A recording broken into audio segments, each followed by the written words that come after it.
Stagger in, but that's okay. Yeah. So thank you for coming.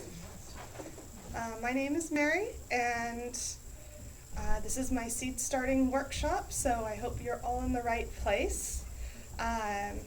We have workshops planned for nearly every weekend for the whole year, except on holidays. And so check out the program downstairs at the counter. They have a handout, and also on our website at groworganic.com there's a class calendar on there for the next couple months. It's posted already. Next weekend is Poultry Basics with me again, and I'll be bringing in live chicks to play with and of course learn about. And after that, I actually don't remember what's after that, but we've got stuff planned, like I said, every weekend for the whole year. So check out the schedule. Sell chips? No, Oh, okay. no, but we do sell chick feed and chicken waterers and that sort of thing. Okay. Some of the supplies you'll need. Okay.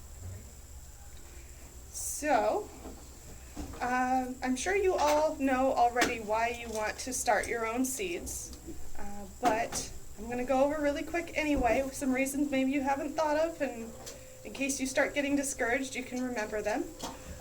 Some good reasons to start seeds yourself instead of buying pre-started plants like this one.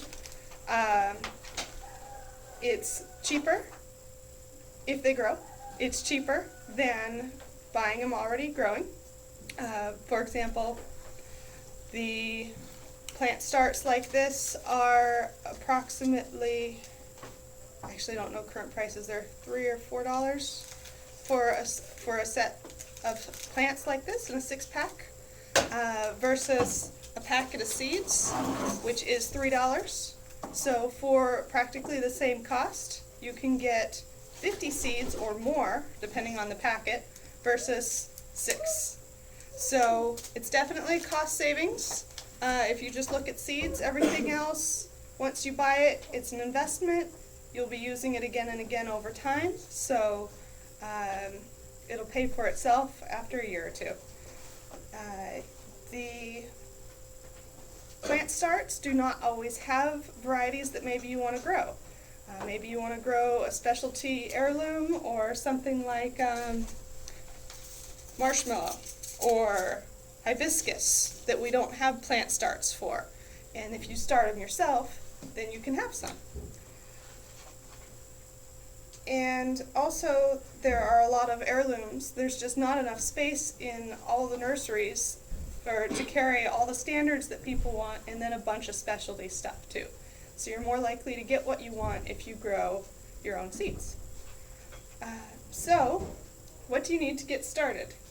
And I'm sorry, this is going to sound like a sales pitch because I work here, but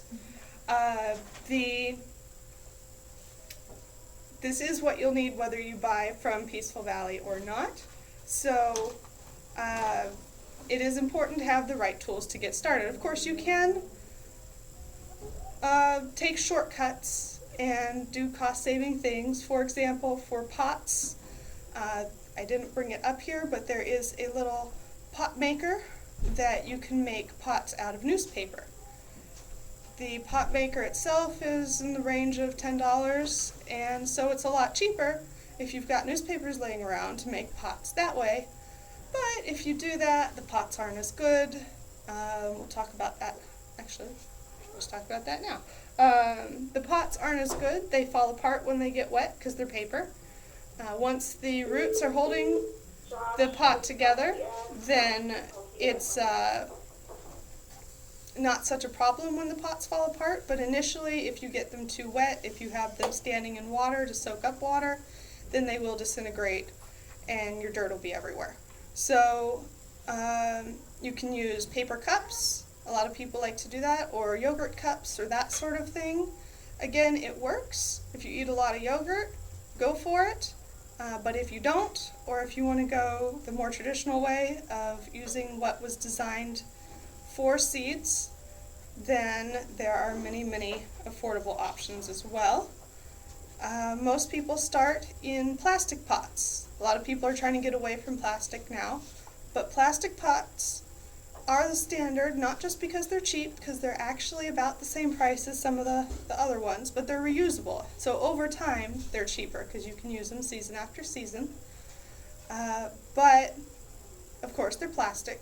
So if you have concerns about plastic getting in your food and touching your plants as they grow and that sort of thing, you might want to avoid it. They do, like I said, they do last a long time. If you ever get diseases in your plants, though, don't try to be economical and save your plastic pots, because you can transfer diseases from plant generation to generation. So only keep your pots if you have healthy plants. Plastic is also a good way to go. It's my favorite because it retains water better. It doesn't evaporate so quickly. I work all day. When I get home, I water my plants. I check on them in the morning, and if they dry out midday, they'll die. I've had that happen. The plastic drains out the bottom so they don't get waterlogged, but it does help keep them from evaporating so quickly. You can also get biodegradable pots, such as ones made out of peat, or ones made out of manure. And there's also some that are made out of coconut coir. And these are nice. What are those called again? These ones are peat pots. Peat pots. And these ones are cow pots. They're made out of cow manure. And they're all sterilized, so you don't have to worry about diseases in the manure getting in your plants. But the nice thing about these is that they are biodegradable. So not only do you have to not worry about them in a landfill so much, but you don't even have to put them there, because what you do with these is when you plant in them, when they're ready to transplant into the ground, all you do is plant the whole thing into the ground. So one of the problems with starting your own plants, or if you buy cells pre-started, then when you transplant them, you might end up with transplant shock. But if you buy and start your plants in biodegradable ones, you don't have to transplant by pulling the plant out of the pot that it was living in and putting it in the ground. So it helps ease transplant shock quite a bit. I've done that before. I found that if you are transplanting in with the pot and all, that it helps if you slit the sides several places before you put it in the ground, because the little roots sometimes do have a problem getting through the side walls at first, and so they can become root bound in the ground if you don't help them a little bit. But if you put these in the ground and slit the sides first, then you can just plant the whole pot, and it'll break down over the course of the season, and you won't even know it's there the next year when you dig up your garden. There are also these little pellets, which once you get them wet, expand up to be about yay tall. These are kind of finicky in my opinion. Whenever I've tried using these, they work. They're kind of nifty. They go in styrofoam inserts, and so you can keep using the styrofoam insert year after year and just replace the plug. And then you can transplant the whole plug into the next size up pot as you grow it larger and larger. So you start it like this, and then you can transplant up even to something like this, and then put the whole thing in the ground. You never have to dig up your plants and disturb the roots. But these do dry out pretty easily. Also, these dry out pretty easily. What is that? This is it's called a coir pellet or a Jiffy Peat pellet. Yeah, we can pass that It around. forms a cup. Or a When you get it wet, container. it'll swell up. You can pass it around. So once you get it wet and it swells, it'll look like a tiny little seed pot with the dirt already in it. So it's like a little pot. It's like a tiny little pot. Oh, very neat. And Once it swells up, then you can plant in it. And You wait till you swell it up until you plant in it. Okay, and then you put whatever little dirt you need It's just to got start that one it's got the little dirt seed. in it already. Oh, it does? Hmm. It's actually not dirt, it's a soilless mix, but which we'll get to in a moment about why you want to use soilless mix anyway. And you call those again? There's Core Pellets, COIR, and there's also Jiffy Peat. One is made out of peat, and one is made out of coconut coir. As far as one versus the other, when you're selecting them, I've not found any difference, but some people prefer one or the other. It's a personal thing. Try them both, see what you like. But they do dry out pretty easily, as do any of the biodegradable ones. So make sure if you're using biodegradable that you are vigilant about not letting it dry out.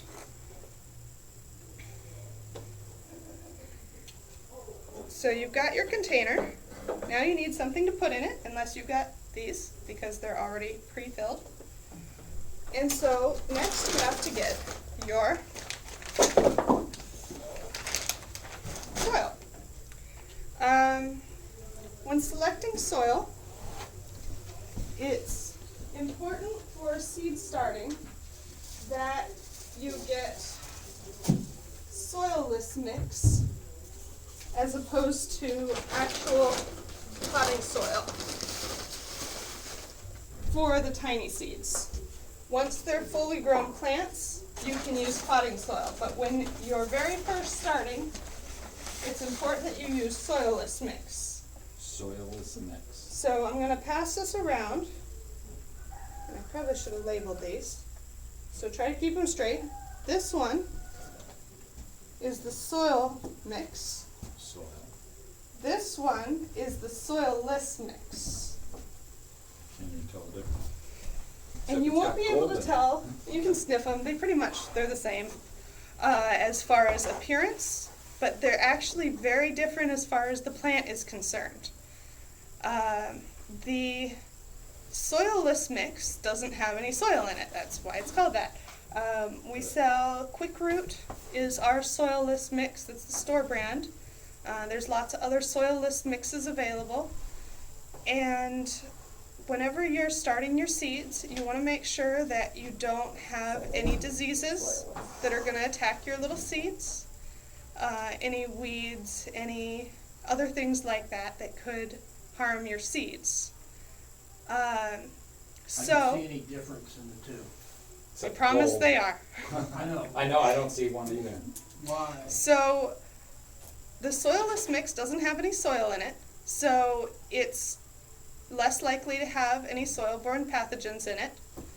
Soilless mix also is balanced in nutrients for what the seeds need, whereas potting soil has fertilizers in it. Potting To burn soil, the seeds, the fertilizer. the soil mix, the regular potting soil, has fertilizers in it that can be too rich for your little seeds.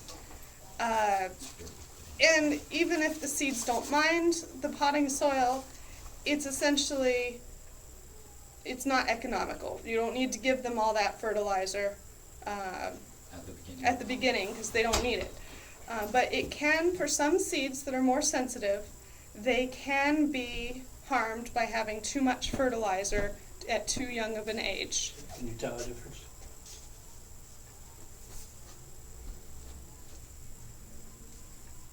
Ah. Nope, I can't tell either, not by looking. The gold flakes are your soilless. The heavier one is your potting soil. Yeah. So, this one is the potting soil. Also because it has more redwood in it, the bark looking stuff. So they would survive, what They- percentage of the seeds would survive in soil? They'll do better in soilless mix. Just pass They'll them in the grow, garden. and lots of seeds you plant directly outside. A lot of seeds you might plant directly into whatever excuse me, container you're going to be growing them in. In nature, they grow wherever they fall. But if you want to have the best success with your seeds, plant it in the soilless mix. It's got the right balance of nutrients. It's like baby food versus not.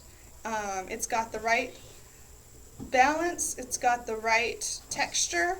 It's not too heavy for the seeds. It has the right drainage for the seeds so they don't get waterlogged.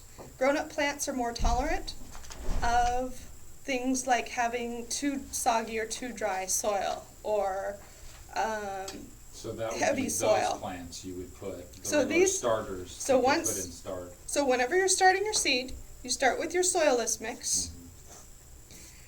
And then whenever they get up to the next size, so say you started it in a little cell like this.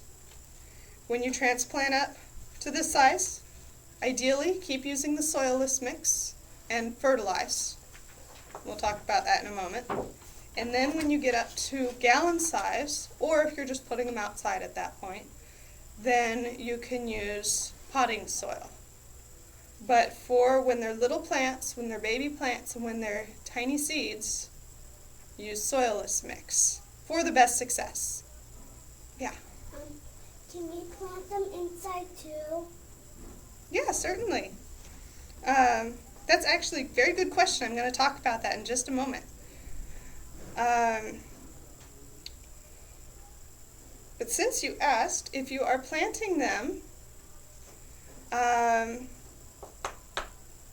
well, wherever you're planting them, you need to make sure that your seeds have the right temperature and the right amount of light. So if you're planting them inside, it's going to be probably, depending on where you plant them, it might be too dark for them.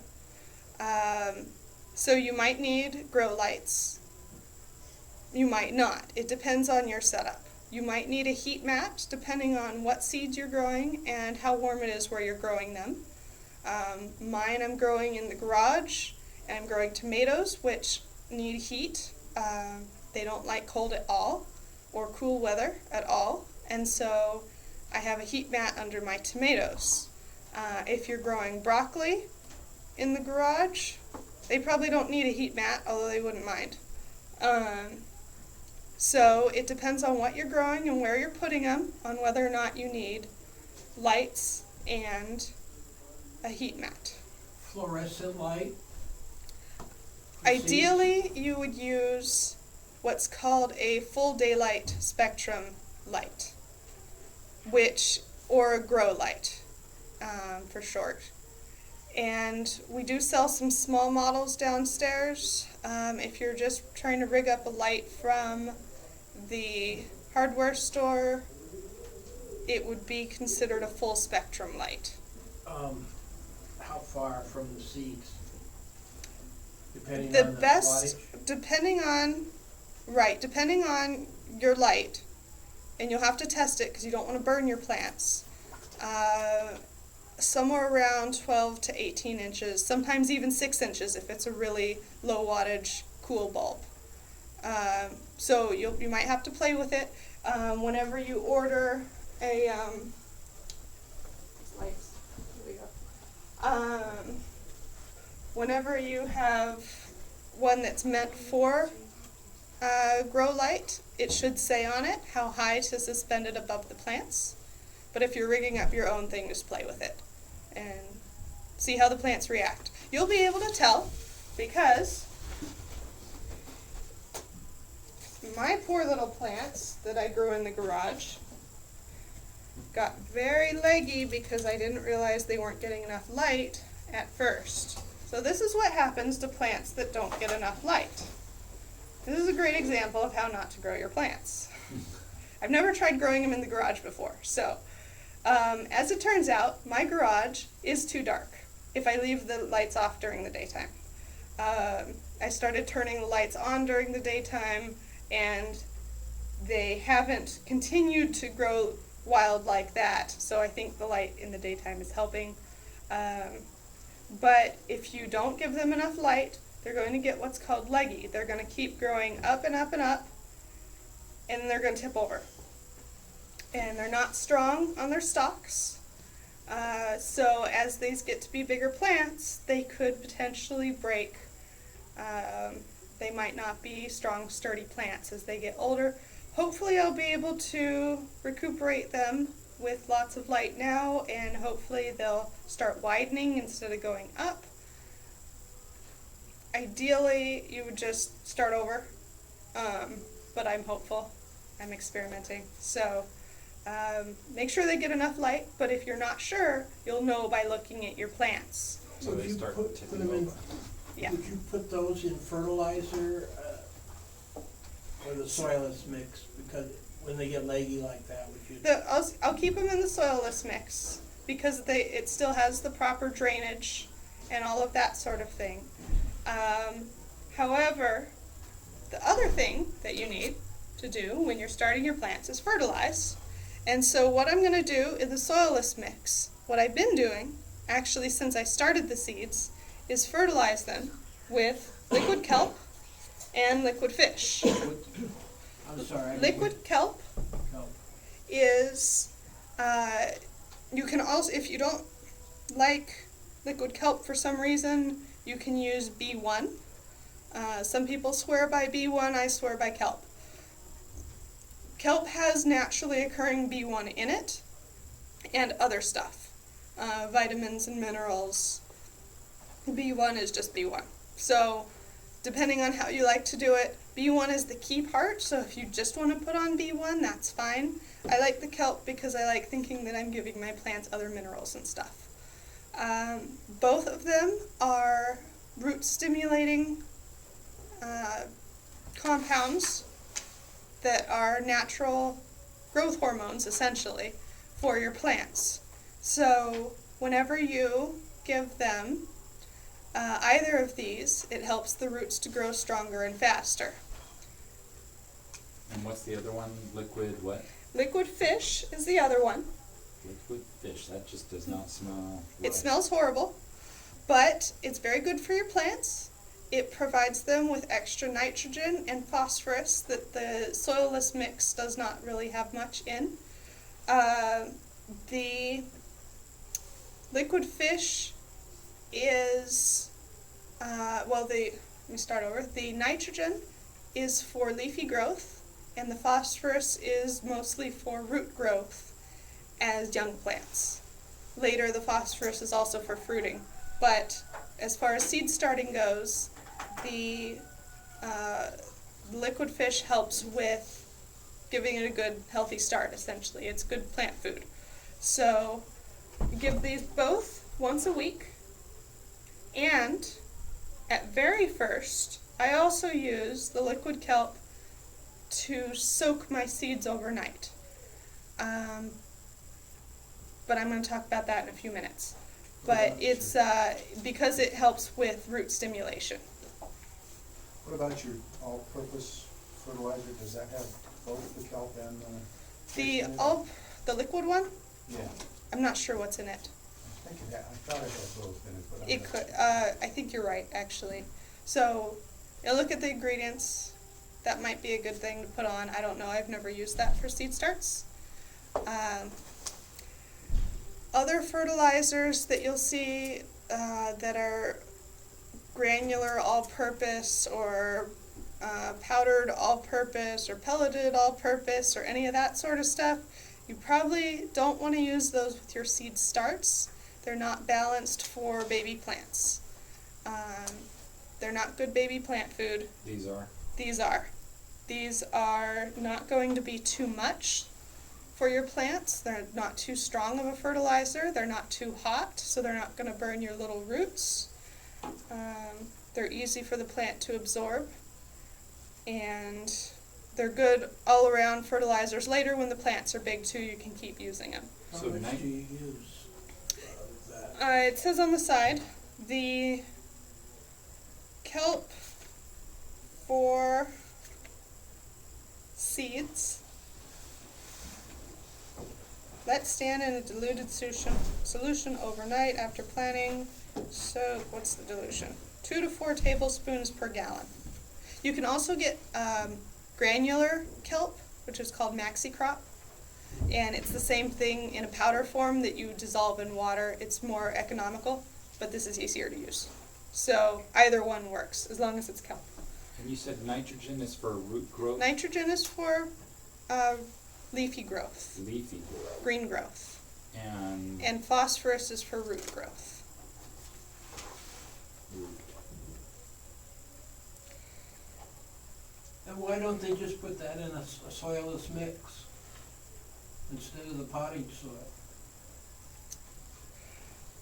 I'm not sure, but I don't think it would last in the potting mix. If they put in the granular kelp, or if they put in powdered fish, it would probably wash out after you watered it for a while because it's so water soluble. So, So you have to reapply it every week or so. Week? Yeah. You can apply it more often, but the standard is once a week. It's not going to give you much extra benefit if you do it more often than that. So save your money, just apply it once a week. As I stand here with my hand on this, I forgot to talk about, if you don't want to use pots,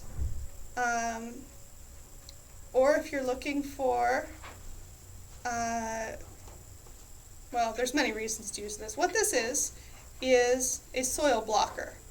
And so what it does is you take your soilless mix, potting mix, and you get it wet, really wet, and then you put this in it, in a big tray with all your wet soil. You put this in here, and you punch it down, and then it creates soil blocks in here that hold together, and you can plant in without a pot. This is the same sort of thing as far as benefits go as using the biodegradable kind. You won't have the transplant shock because there's nothing to transplant out of, it's just a block. Also, it has good air circulation. There's no plastic or other container to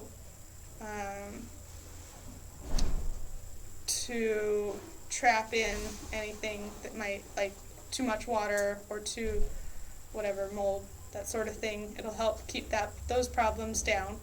But it does dry out if you're not careful. There's no plastic there holding in the moisture. So these are kind of a nifty way to go. And there's different sizes, so you can plant little seed starts. You can do 2-inch. You can do, I think they also come in 4-inch, different size. Yeah. Wherever you plant them, do you have to order it to us, or do we have to buy it? Do we have to buy what? The seeds? The seeds? We have to buy the seeds. We have to buy everything we need. Well, maybe, unless you're recycling. So does that actually create a little cup of soil? So it creates a little block of soil. And So you it just- would look just like one of those. one of these out of the, it would look and just then you like that. Stick the seed into it. Yeah, and so you would just put this in your tray and you plant your seed into it. And it would hold together. You can make your own soil or can buy it. Right, and you don't have to use the soilless mix. There's also lots and lots of recipes for making your own soil mix out there. They typically involve compost, So we can buy it. perlite, and coconut coir, or peat, and you mix it up and you get it wet, and you've got soilless mix. So seeds, probably the most important part of seed starting. Whenever you're selecting your seeds, you probably already know what you want to grow, but whenever you're selecting your seeds, there are some things to consider as you're looking at the seed packets. So, whenever you're first picking out your seeds, make sure you pay attention. On the back of the seed packet or in the seed catalog, it'll say soil temperature. So, for example, basil likes it at 75 to 85 degrees, whereas celery likes it at 65 to 75 degrees. If you are planting directly outside, this is the temperature that you would measure with your little soil thermometer to see when you want to plant outside, if you're directly planting. If you're planting inside, into pots, this is the temperature that you want to try to maintain your pots at.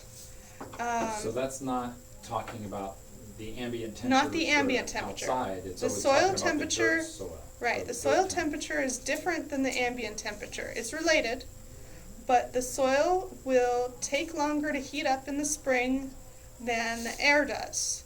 So whenever you first get your wonderful 75-degree day in the spring, that doesn't mean that your soil is now 75 degrees. It'll take some time of the soil warming up from the warm air temperature.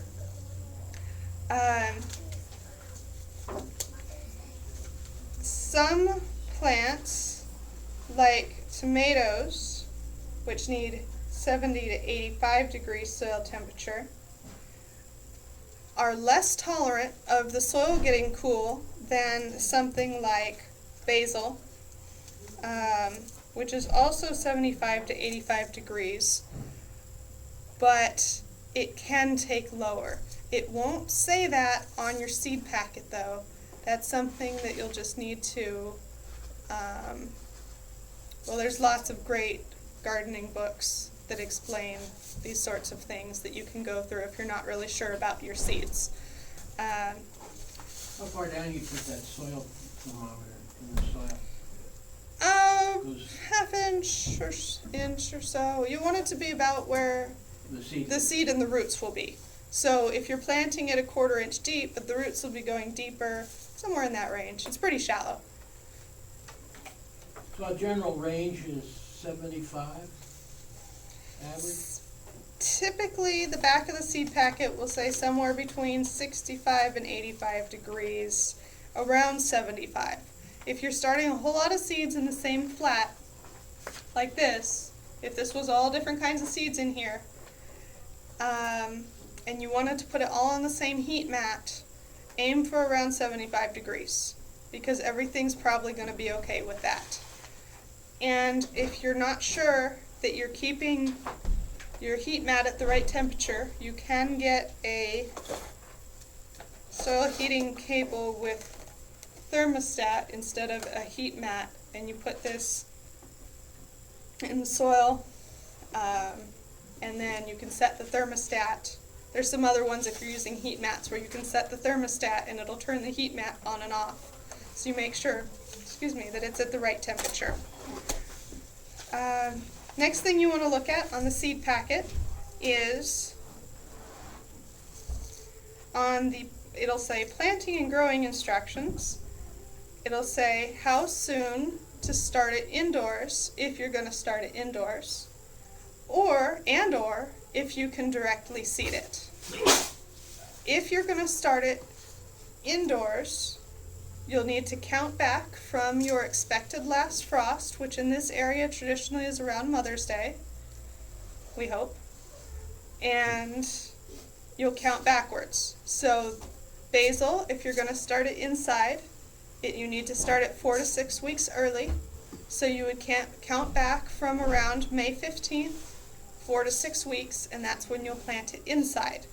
You could plant it sooner than that, but you would have really big plants taking up a lot of space inside, and so you don't need to start it sooner than that unless you want like really early tomatoes. You could grow really big tomato plants inside and then put them out when you're ready. If you've got a greenhouse or something, you have the space for that. And you could start it later than that, but then they won't be as big and as ready when you put them out. So for example, with your tomatoes, start inside 6 to 8 weeks before the last frost. So counting back to From Mother's Day. would be around the middle of March. and or the end of March. So you could still start your tomatoes now. And if you did that, they should be ready to put outside around Mother's Day. If you waited longer and you didn't actually get around to planting it until sometime next month, they'll still grow. But the next thing to look at is days to maturity, which is when you'll start being able to harvest it. So this one has a days of maturity at 80. If you started your seeds on Mother's Day and then they weren't going to be fruiting for 80 more days, you're looking at sometime in early August before you start seeing fruit. You'll still get fruit this summer, probably, unless we have a really crazy end of summer weather. But you won't get as long of a harvest as if you started it on time and were able to transplant it out at Mother's Day and have it at 80 days from the middle or end of March. So these are the ideal numbers of when you should start it and when you should calculate it from, but there is a lot of leeway there. You will want to check whether you can start it outside or if you can start it inside, because some you can start only inside, some you can start only outside, and some you can start both. For example, tomatoes you cannot start directly in your garden unless you live in Mexico. But around here, you cannot start these directly in your garden. They won't grow. It won't work. Don't do it. And it'll say on the back, sow seeds in flats 6 to 8 weeks. It doesn't say anything about directly seeding. Directly seeding means you plant it outside. So if it doesn't say anything about directly seeding, presume that you cannot directly seed it and you have to start it in plants inside, or in pots inside. Unless the soil's 75 or so. If the soil's 75, you could try it, but it means that if it doesn't talk about directly seeding it, it means that both for the soil temperature, possibly the length of the season, maybe it takes too long to harvest, to wait all the way till the soil is 75, or maybe it's just a really tender plant and it needs that initial love inside that you can't give it if you plant it directly in the garden. If it doesn't say anything about directly seeding it, you probably don't want to try to directly seed it. You can try, but I love experimentation, but there's probably a reason they don't tell you how to directly seed it on there. How long do you have to keep the heat mats going or keeping the temperatures up? Only when they're little babies? At what point? Yeah, Is that- at least until you transplant them to the next, I'll get to that in a moment. Okay, yes, Let's pick seeds first. seeds. Okay, so, with the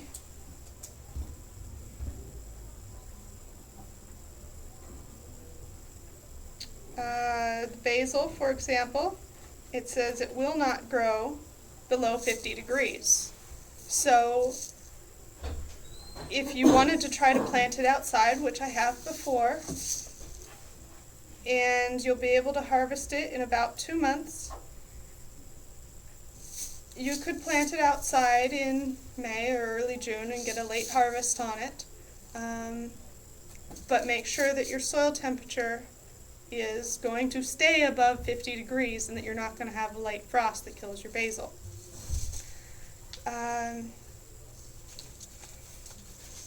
Corn only has directions for growing it outside. It does not tell you when and how to start it inside. That's because corn does not transplant well. So you can, theoretically, grow it from transplants. The nursery does sell them in 6-packs like this. But it's fast enough growing. Once the soil temperature is around 70 degrees, that if you plant it outside, it'll do a lot better than if you try to start it early inside and transplant it. It just doesn't like being transplanted. And that's why it doesn't say anything about starting it inside or outside. Whereas broccoli says start indoors 6 to 8 weeks before the last frost, or seed directly 4 weeks before the last frost. So broccoli, reading the seed packet, you know, if you run out of space inside for your seed starts because you planted a bunch of tomatoes and peppers and you want to grow broccoli too, that's okay. You can just wait till 4 weeks before the last frost and plant these directly outside, and they won't mind that it's a little bit cool, and they'll grow fine outside. Also, when you're rating your seed packet, you'll want to check on the days to germination. This is when seed starts to sprout. Some of them take longer than others. This way you don't start panicking on day 3 when you don't see anything, or maybe even on day 14, and throw out your seeds and start over and give up in despair.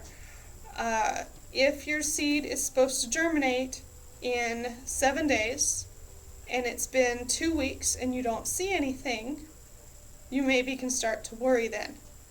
If it's supposed to take 21 days to germinate, and it's only been a week, don't worry, just keep taking care of it and see what happens. Different seeds take different amounts of time to get started. Also, you'll want to check before you plant your seeds how deep to plant them. That also is on the seed packet. If they only need to be planted a 1/16 of an inch deep, that's nothing. That's like a hair. It's really tiny. It's more than a hair. But celery has really tiny seeds, and it needs to be planted really, really shallowly or it won't grow. If you plant them too deep, then they just won't grow. They'll die under having too much soil on them. So make sure you plant them at the right depth. If it's really shallow, like a 1/16 inch, you can even just sprinkle them on the surface and maybe brush a little soil or not, and just keep them damp and they'll just grow like that. If they're deeper, like a 1/4 inch or even a 1/2 inch, corn is a full inch, put them at that depth. There's a reason they put that on the seed packet. It, for whatever reason, likes to be deeper. Before you plant, make sure you know if you need to do anything special to the seeds. Some seeds need a little extra encouragement to get started. So, for example,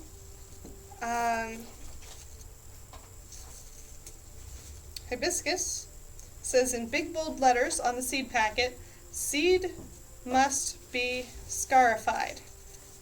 Scarifying seeds means that you scratch the surface of the seed. If you don't, then the seed coat is very hard and it'll be difficult for the seed to germinate.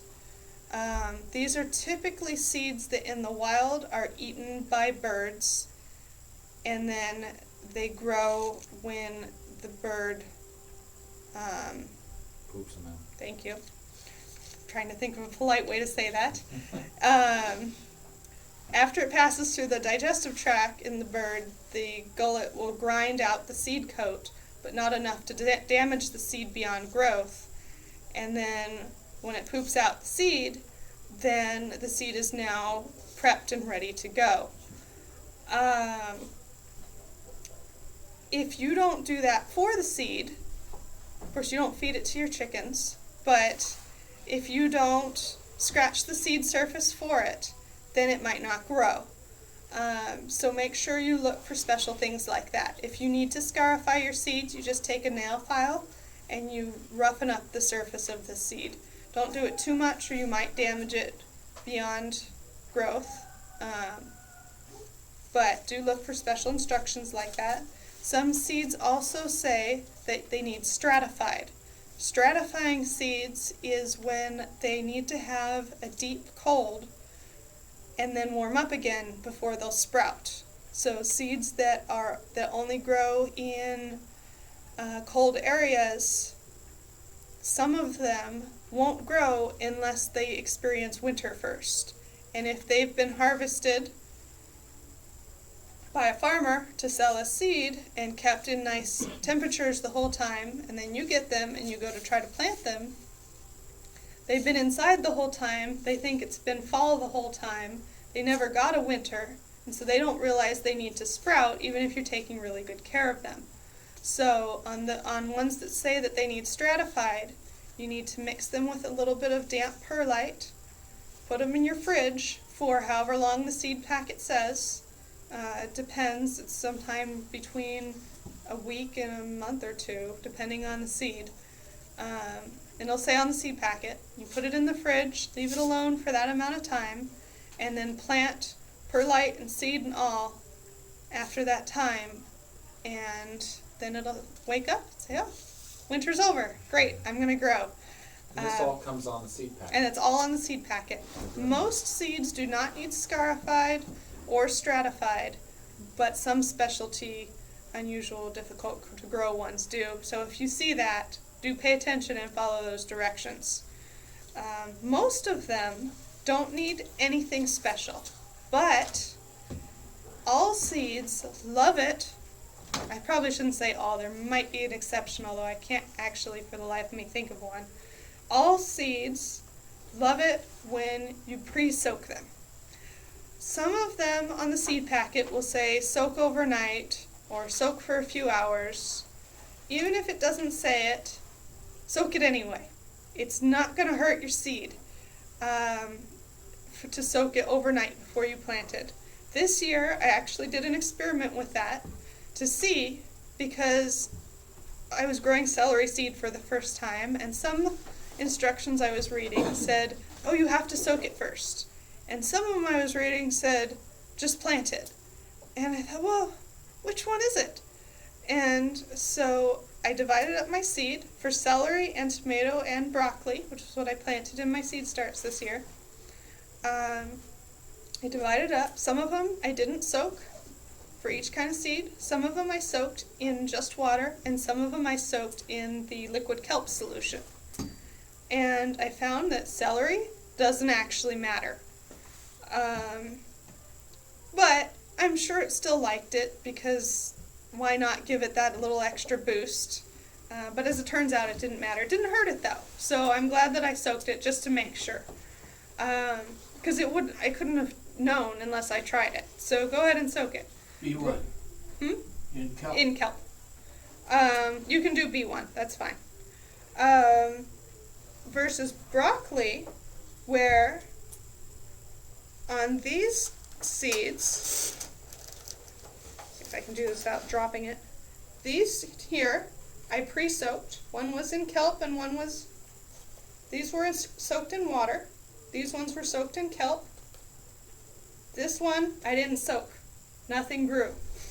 Oh, really? Wow. Water, kelp, again, move over leggy broccoli.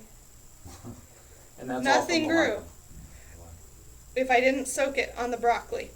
So broccoli, even though it doesn't actually say anything about soaking it on the back of the seed packet, I had 100% success if I soaked it in either water or kelp, and they sprouted at the same time. It didn't matter if it was water or kelp. But if I didn't soak it, I didn't get any broccoli. So definitely I recommend soaking your seeds, no matter what your seeds are, unless it specifically says somewhere not to soak it, which I've never seen, but just in case.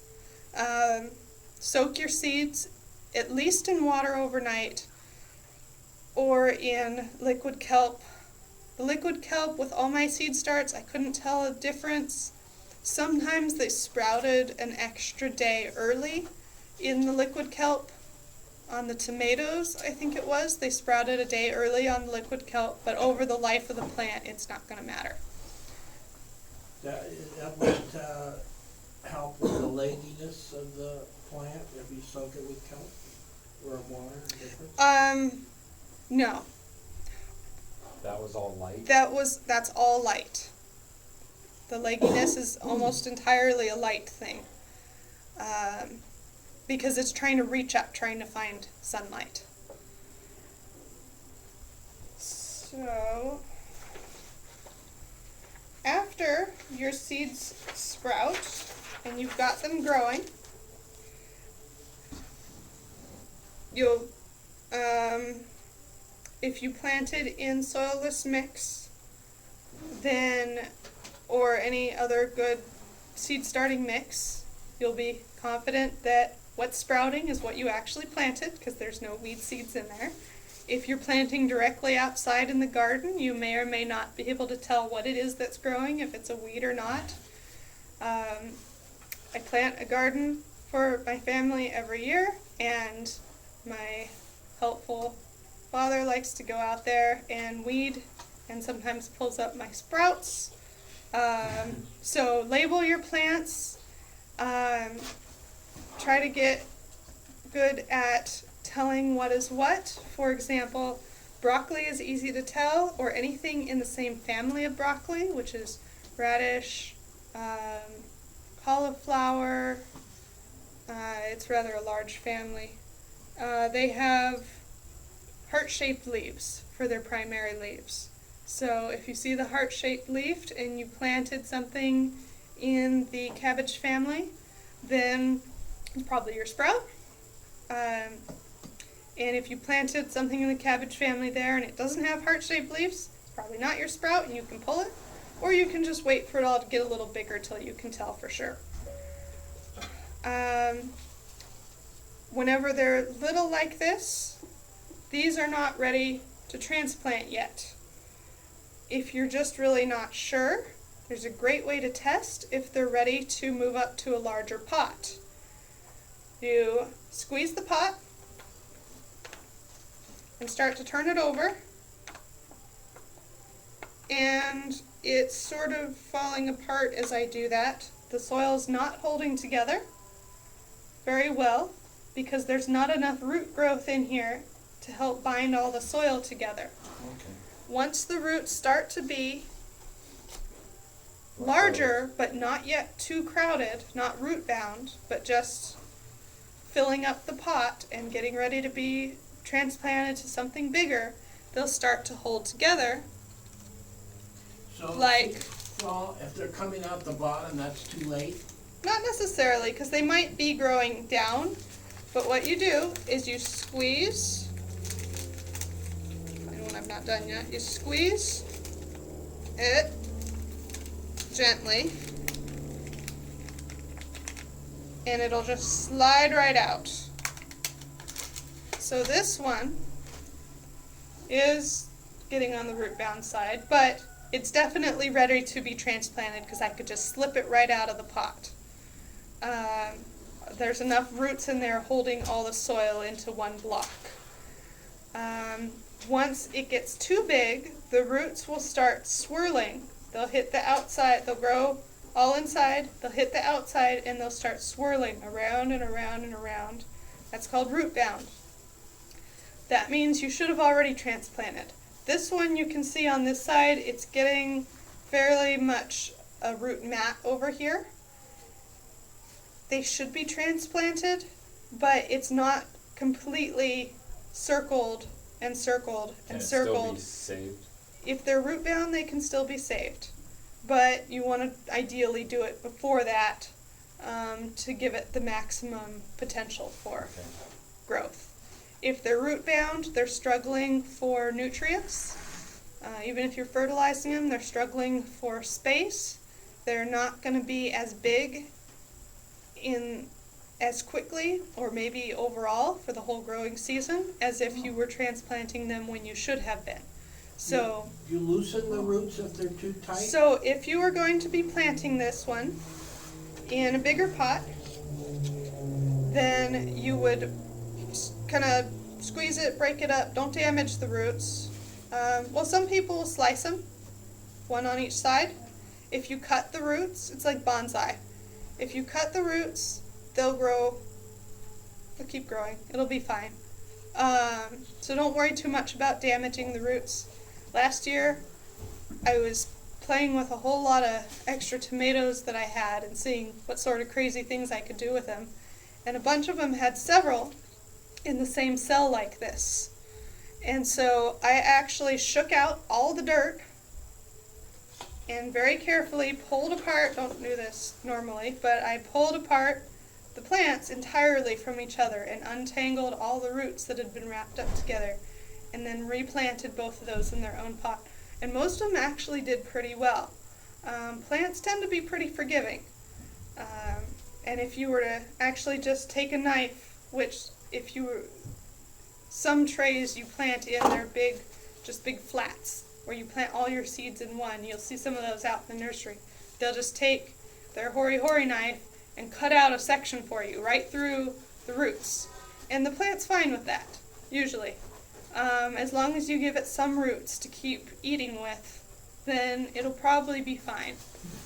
But ideally, try not to damage the roots, but break up the roots that are starting to clump and swirl and become root bound.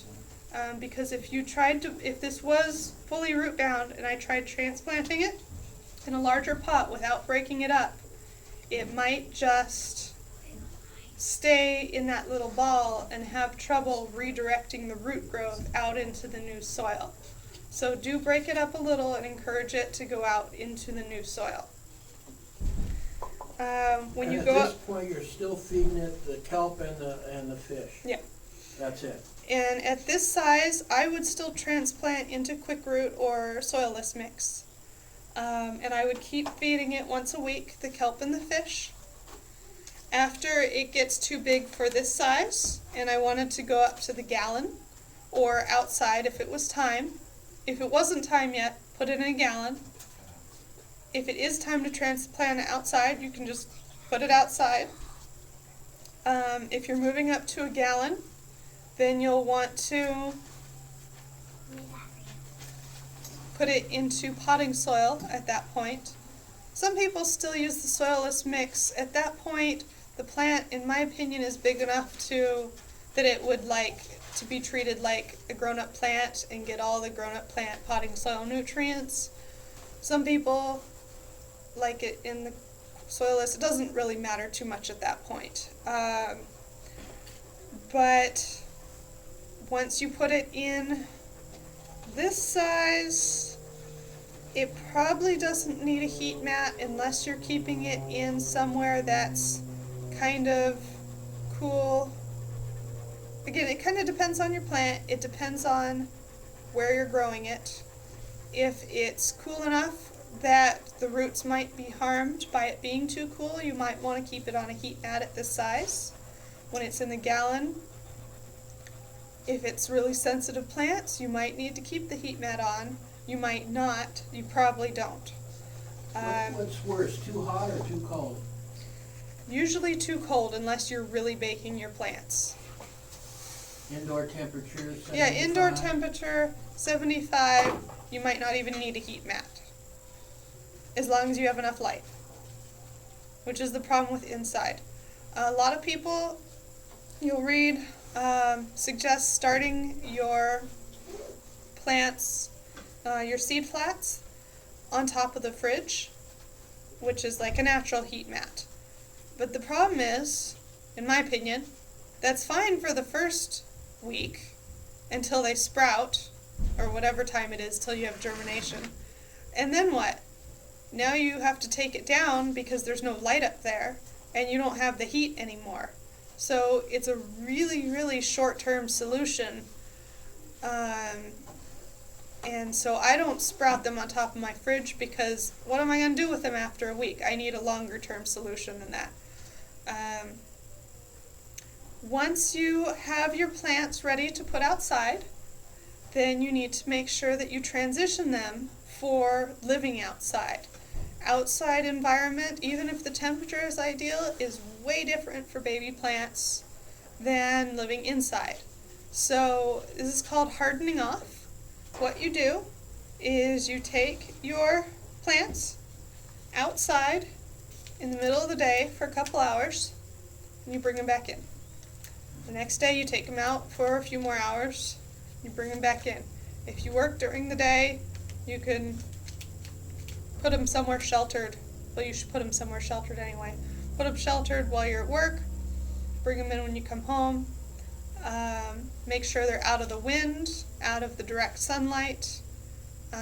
Filtered sunlight is best, or early morning sun is also fine, but not middle of the day direct sunlight.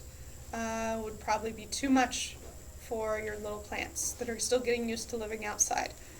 So gradually leave them outside longer and longer.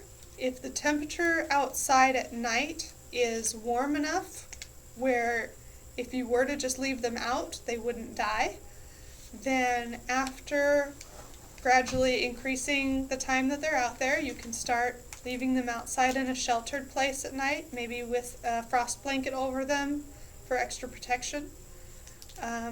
After you've hardened them off like this for 2 weeks, so that they're used to being outside, then you can transplant them in the ground. If you don't harden them off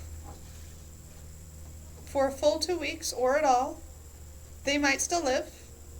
I'm actually a really lazy gardener and tend to not do a very good job at hardening off my plants. I lose some that probably would have been fine if I had done that. But most of them live. But if you want the most success for your plants, then do try to harden them off. But don't do it until 2 weeks before you want to transplant them. So if you want to transplant your tomatoes on Mother's Day, then start 2 weeks before that, gradually building up the time that they're living outside.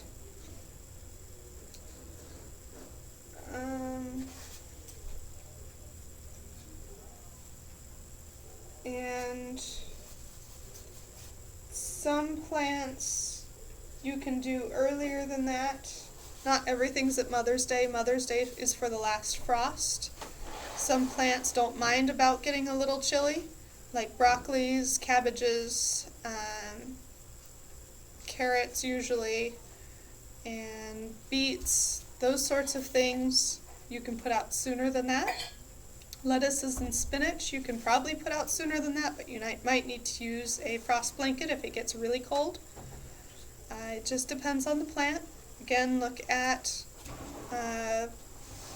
your favorite resource for plants. There's a great book called The Vegetable Gardener's Bible that's got a good description of practically every kind of garden vegetable there is and the sort of environmental conditions they need. Do your research for your plants. Make sure you're putting them out at the right time.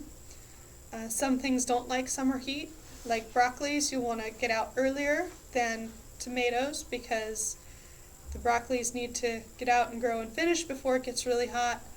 The tomatoes like it really hot, so there are different seasons there you'll need to consider. You can't just put all your plants out at once and expect them to all do equally well.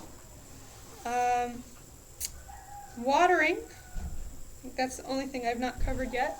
When you're watering your baby plants, it's very important that you use a fine-headed sprinkler, or hose wand, I should say, that the holes on your hose wand are very fine and very gentle for the plants. If your hose, or if you're just trying to like spray it with a hose or a water bottle with your thumb over it, which I do more than I ought to, they'll maybe be okay, but you might lose some, versus if you do the very fine head, because when you give it little droplets from the fine head, it is less likely to break stems. It's less likely to damage the delicate roots. If you poured on water too heavy, it could, or in too big of a stream, it could compact your soil, break your roots. So make sure that you're using appropriate watering tools. Any questions? Seed starting is probably not as complicated as I just made it sound, but there is a lot that goes into it if you want to do it well, if you want to have the most success for your investment in time and energy and money that you're putting into it. If you're going to do it, I guess try to do it well. But like I said at the beginning, there's lots of shortcuts. There's lots of ways of doing it. Everybody has a different opinion about the best way to grow anything. So definitely do your research for your plants before you get going. If you want a succession plant, is it when you start to seed later, is there a different process because it's gonna be warmer maybe, or do you just keep doing the same? Succession planting, usually you just plant it later lettuce, and for later. example, So for later. example, lettuce, you plant every 2 weeks or so, depending on your technique, 2 to 4 weeks. You plant 2 weeks later, you plant another area, 2 weeks later, you plant another area. I have seen at a certain point where the ones that are planted earlier will grow slower because it's cool and they're not growing as vigorously. The ones that are planted later grow faster, and so they end up catching up with the ones that are grown earlier, and you end up not actually having a succession. But theoretically, yes, that does work. There's not much you can do about external temperature or trying to adjust for it anyway. So it's still recommended, even when you consider how fast they'll grow at different temperatures, it's still just recommended you plant them at successively later times and just hope that they actually grow that way. You wouldn't just put them in the soil direct later? Yeah, if it's warm enough out, especially for something quick like lettuce or spinach or radishes, things like that grow very quickly and that you harvest very young, especially if you're doing baby greens, then you can just plant that directly in the ground. After you soak it a day? After you soak it overnight, just plant it in the ground every 2 weeks or so. And that's it? That's pretty much it. That's all I need to do to? Oh, and label your plants. Start. Make sure you know what you're growing. It makes your thumb green. Well, Yeah. there sounded like there was a lot of science there. I'm like, how do farmers do this? 80, 90 years ago when they didn't have all the internet and everything like that you can go on and find. It actually Yeah, sounds pretty complicated, but It's fairly straightforward. Really, when it comes down to it, all you're doing is putting seeds in dirt and giving them water. right. If that's all you do, you'll probably get plants, but I can't talk for an hour by just So saying put right, seeds right. in dirt and give them water. Yeah. No, that was very You would be nice. very disappointed if that's all I told you. So, No, that's perfect. So I was thinking of doing, for the kids and myself, so maybe I can get them to eat more vegetables, get them out there playing with, learning how to plant some seeds and maybe some worms, for composting. But just doing like a bucket, like a wash bin or something like that, a galvanized steel tub. So I would still want to start them out small, maybe in the house, and then move them to that tub later, as that would be the planting outside. So I right, would do that. right. So something like that one's, well, that's very interesting. Very nice. I appreciate Yeah, it. have the kids help you pick out seeds too. Oh. That's tends to Yes. be a much better way to get them to actually eat it when it grows than saying, here's what came out of the garden. Oh, that's a good point. Get them started at the beginning. She wants flowers. I'm like, I gotta have food. Well, there's edible flowers. You can do Yes, dandelions. you can do nasturtium, Nasturtium. or calendula, or violets Well, those are all. are all edible. Broccoli is actually technically a flower head, Correct. although it's not as pretty as she's probably thinking. And there's also marigolds are edible. And those usually would be Squash like flowers. a salad. Yeah, in a you salad. can't really cook with them, but you can put them on cake or on salad or Okay. decorate your food with Do it. that, Mm-hmm. instead of a whole yard of dandelions that Oh, yeah. grow freely. Oh, yeah. And there's all sorts of lists online that you can look up. On Grow Organic, there's an article on edible flowers that has a pretty comprehensive list, and there's other places that list them. We can do that. And we should grow our flowers and eat them too. Absolutely. Any other Thanks, Mary. questions? Thank you very much. You're welcome. Thanks for coming.